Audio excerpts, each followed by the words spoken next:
Welcome to SAU News, a weekly broadcast brought to you by the School of Journalism and Communication. I'm Smirna Paz. And I'm Cole Taylor.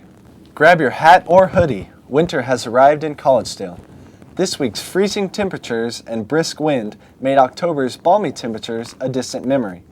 Gloves and scarves that normally don't come out until January were required apparel on the promenade. Someone even dressed the granite statue of Elisha in inappropriate winter wear.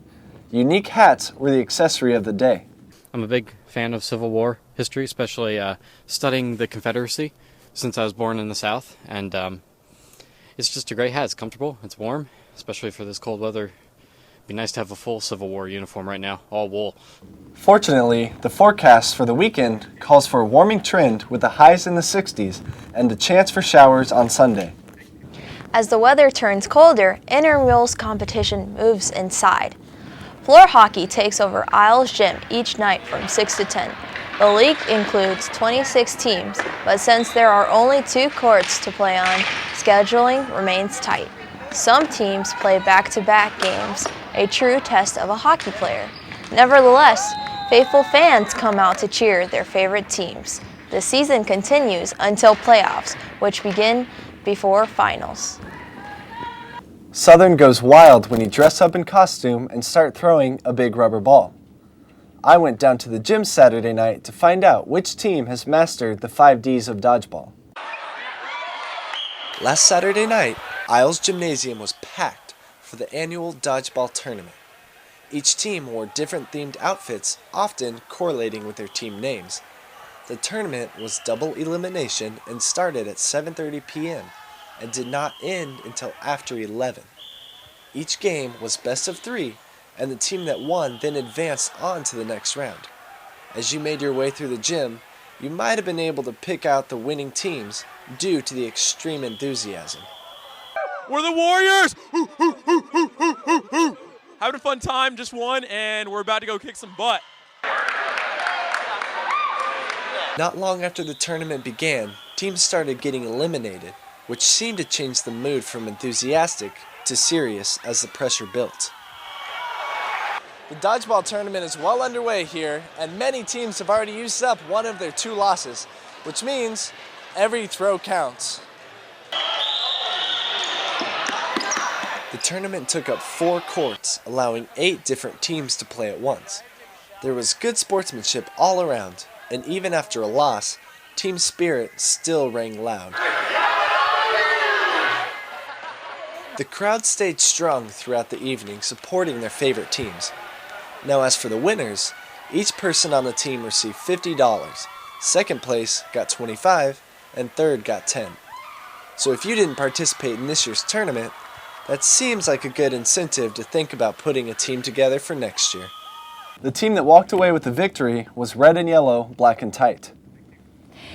What team would you say won the Best Costume Award? I think the winner of the Best Costume Award was also the winner of the tournament, red and yellow, black and tight. They had black body suits that were all skin tight, and they had red masks like a ninja. What gets people so excited about dodgeball? I think just like any sport, they just like to go down to the gym.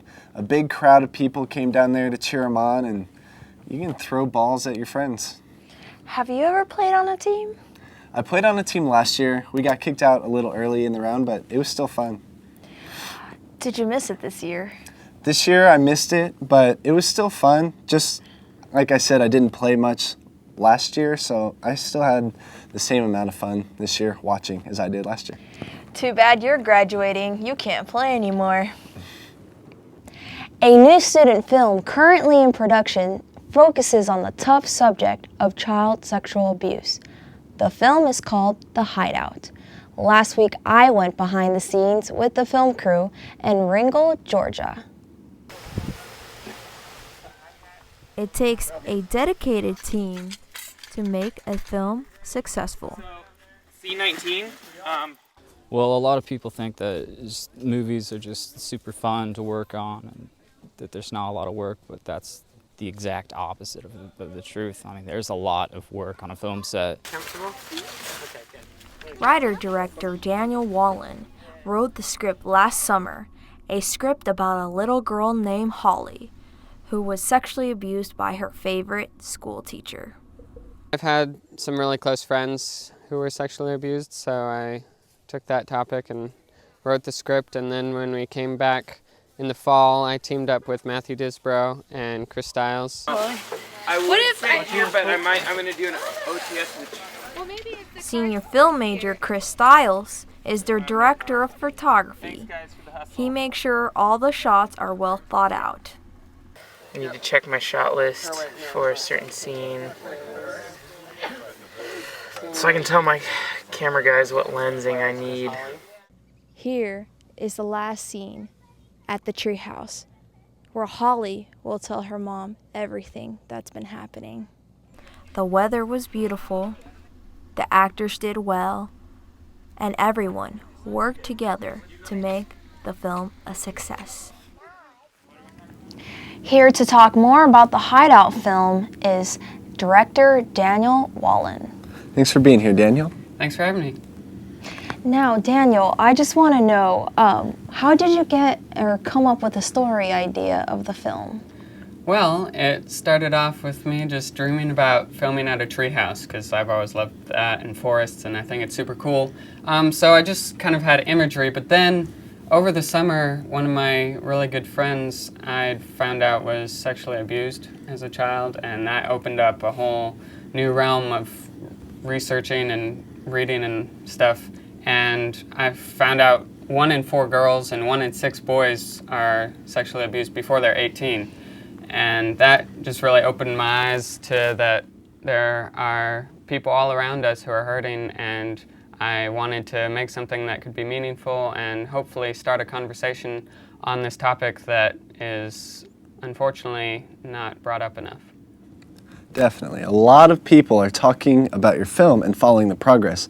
I notice almost 600 people like it on Facebook. Can we have an idea of when the release date will be? Yeah, we teamed up with the Children's Advocacy Center of Hamilton County down in Chattanooga, and we're looking towards an April release.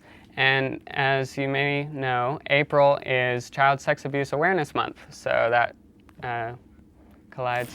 This film deals with a serious topic, and just watching it might bring up some painful memories. What are you guys gonna do? Are you guys gonna offer some ways for people to get help? Well, you know, there's only so much you can do with a film, and this is primarily intended to be a conversation starter. But as I mentioned earlier, we teamed up with the Children's Advocacy Center, and so at the end of the film, we'll be providing a link to their website and a national hotline for those who need it. Thank you. We'll be looking forward to the final cut. And what is the name of your Facebook page? You can search The Hideout Film or visit our website at thehideoutfilm.com. Thanks for being here, Daniel. Thanks for having me. Class registration is open for next semester, and year after year, there's one class that's always first to fill up immediately. It's not an outdoor or fitness class, but actually an upper division writing class. Communication professor Tara Hargrove says her film evaluation class was full 4 hours after registration opened. Students are still asking her if they can join, but the wait list for next semester stands at 24. The only exception to jumping the waiting list is if you need the class to graduate in May. Hargrove says she doubts more than 1 or 2 on the list will end up getting into the class. Each day this week, students have joined in various activities to help generate school spirit. Wednesday was SAU Pride Day, when everyone was encouraged to wear SAU attire. Because Southern has a non-competitive philosophy, it can be hard to tell how much pride students have without a varsity sports team. But it doesn't mean students don't have any school spirit. Mass Comm major Colin Williamson put on a SAU hoodie yesterday. Ever since I was about this tall, I decided I wanted to be here, and I still want to be here. It's safe to say that for Colin, school spirit is more than skin deep. What did you think of Spirit Week? Have any suggestions to improve it? Tell us by commenting on our Twitter feed at SAU News 1. We'll post the best comments in our next newscast. There's a lot of buzz about a new campus club. We wondered what the hype is all about, so we sent SAU News reporter Charles Kamak to investigate.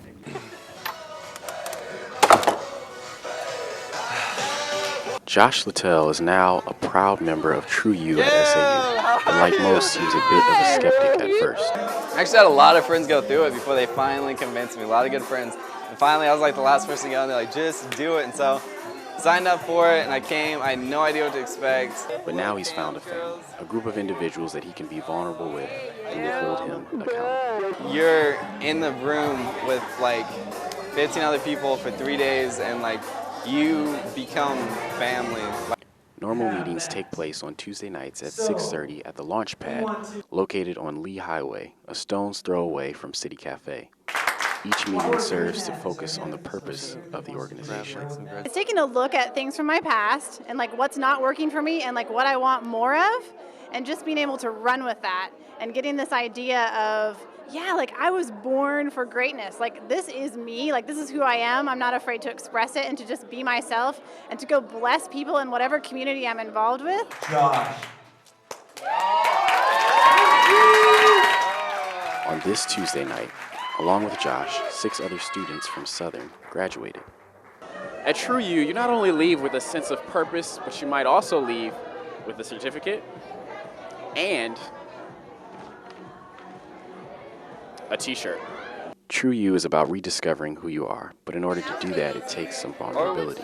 Our society is all about image, about trying to promote yourself, and TruYou teaches you how to step back from that, unlearn some of the things that you learned, and become a real loving person. And there's incredible Christian values here at TruYou, and it teaches you how to be real.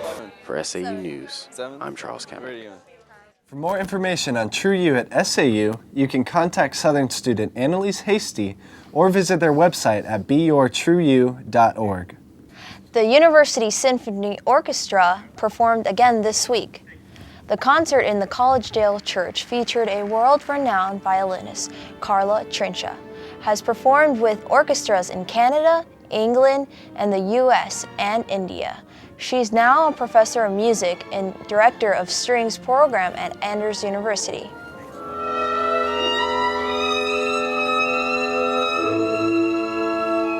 Conductor Lori Redmer-Minner also lead in the orchestra in the works of Alexander Borodin and Johannes Brahms. The School of Music's next event is the Mass Choir's performance at Evensong this weekend. A new policy is limiting the number of people each senior can invite to December graduation in the Isles PE Center. Graduates now have to request tickets for each guest they want to bring, but are limited to just 7 tickets. Many people were not allowed through the doors last year to comply with fire codes, so this year, Southern's graduation committee has implemented a ticket system. Academic Administrative Assistant Eve Parker says it will help students plan precisely and keep within the fire marshal's regulations. May graduates don't have to worry about the change because commencement takes place in the Chattanooga Convention Center. Faculties joined students in Hickman parking lot Friday to gaze at the stars. The astronomers focused their telescope on Moon and Venus. It was easy to see the craters on the moon. These stars-gazing nights have been monthly rituals as far back as spring of 1998. And physics professors Henry Kuhlman has hosted many of them. Kuhlman says gazing up at the heavens is a great way to see God's creation. He loves getting people excited about it. To be able to put the telescope on Saturn, people like this come and look, they say, oh, is that what it looks like? And that makes it worth all the days of coming out. The next event is scheduled for the first Friday in December. Next week on SAU News, we will take a look at the age-old problem of finding a place to park on campus. That's it for this edition of SAU News. We remind you that this is a joint production of the TV Studio class and the TV News and Performance class. I'm Smirna Paz. And I'm Cole Taylor. Thanks for watching, and we'll see you next week.